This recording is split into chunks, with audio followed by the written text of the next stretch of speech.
தங்கம் விலைய வந்து மோடியாலயோ, ஆனந்தாலயோ, அபினவாலயோ, குகனாலயோ முடிவு செய்ய முடியாது. ஒரு கட்சியால முடிவு செய்ய முடியாது.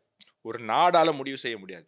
தங்க விலைய முடிவு பண்றது அப்படிங்கிறது London bullion market association and Comex. அதுல லண்டன் புல்லியன் மார்க்கெட் அசோசியேஷன் தான் முக்கியமான ரோல் ப்ளே பண்ணுது தங்கத்தினுடைய விலைய முடிவு பண்றதுக்கு.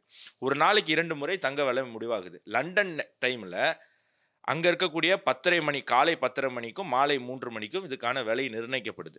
இப்ப இந்த விலை வந்து டாலர்ல நிர்ணயிக்கப்படுது. எப்படி நிர்ணயிக்கப்படுது? எவ்வளோ சேல்ஸ் இருக்கு? அதாவது இவங்க கிட்ட 100 கிலோ தங்கம் இருக்கும். இல்ல 100 டன் தங்கம் வச்சிருக்கோம். அந்த லண்டன் பில்லியன் க மார்க்கெட் அசோசியேஷன் 100 டன் கோல்ட வச்சிருப்பாங்க.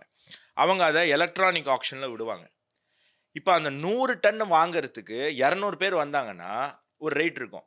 திடீர்னு அது 400 ஆச்சுன்னா ரேட் கூடும். ஏன்னா, ப்ராடக்ட் கம்மி, டிமாண்ட் அதிகம். ஸோ எப்படி தக்காளி, வெங்காயம் இதுக்கெல்லாம் டிமாண்டின் அடிப்படையில விலை ஃபிக்ஸ் ஆகுது. அதுக்கு தான் மோடி ஃபார்முலா கொண்டு வந்தாரு.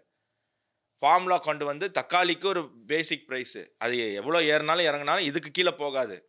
அதே மாரி இந்த மார்க்கெட்ல வாங்கலையா, நீ அந்த மார்க்கெட்ல வித்துக்கலாம். இல்ல நேரடியா நீ ரீட்டெயிலுக்கு வித்துக்கலாம். இல்ல நீ வந்து ரிலையன்ஸ் மாரி இருக்கக்கூடிய பெரிய நிறுவனங்களுக்கு அதாவது வித்துக்கலாம். உழுபவனே விலையை நிர்ணயித்து விற்கக்கூடிய ஒரு சிஸ்டம் தான் ஃபார்முலா. மோடி கொண்டு வந்த மோடி கொண்டு சிஸ்டம். வந்தார். அத எதிர்த்து இவங்க வந்து இந்த டிராக்டர் கோமாளிங்கலாம் வந்து நான் விவசாயிகள சொல்லல. விவசாயிகள நீங்க டிராக்டர் வாங்குறதுக்கு கூட தமிழ்நாட்டுல இருக்கக்கூடிய விவசாயிகள்லாம் கஷ்டப்பட்டுட்டு இருக்காங்க. குஜராத் விவசாயிகள்லாம் நல்லா பணக்காரன் ஆயிட்டான். அவன் அறிவாளி, நல்ல ஆட்கள தேர்ந்தெடுக்கிறான். சரி அது ஒரு பக்கம் இருக்கட்டும். அப்படி இந்த தங்கத்தின் விலைய நிர்ணயிக்கிறது டிமாண்ட். டிமாண்ட் தான் வந்து உங்களுக்கு ரேட்ட ஃபிக்ஸ் பண்ணுதே தவிர, இவரு என்னமோ சொல்றாரு, மோடியோட ஆட்கள் வந்து கோல்டு வாங்குறாங்க.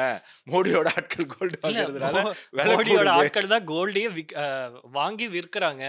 அதிகமா வாங்குறாங்களாம். அதனால வந்து விலை ஏறிக்கிட்டே போகுது அப்படின்ற மாரி சொல்றாங்க.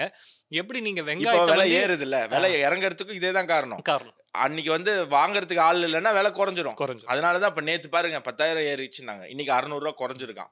ஸோ இந்த மாரி சிக்கல்லாம் வரதுக்கு இல்ல காரணம் இனி இதுதான். போக போக தங்கத்தோட விலை திரும்பவும் ஏறும் தான் சொல்றாங்க. ம். ஏன்னா தங்கத்தோட இந்த விலை ரிசர்வ். அப்படின்றது டைரக்ட்டா டாலரோட லிங்க்டு. ம். டாலர் எப்பப்பெல்லாம் ஸ்ட்ராங்கா இருக்கோ அப்பெல்லாம் தங்கத்தோட விலை குறையும். அதாவது தங்கத்தோட விலை குறையுதுன்னா இந்திய பொருளாதாரமும் பாதிக்கப்படுதுன்னு அர்த்தம். ம். தங்கத்தோட விலை ஏறுது அப்படின்னா டாலர் பலவீனமாகுது அப்படின்னு அர்த்தம். எஸ். இந்தியாவினுடைய பொருளாதாரம் ஸ்ட்ராங் ஆகுதுன்னு அர்த்தம்.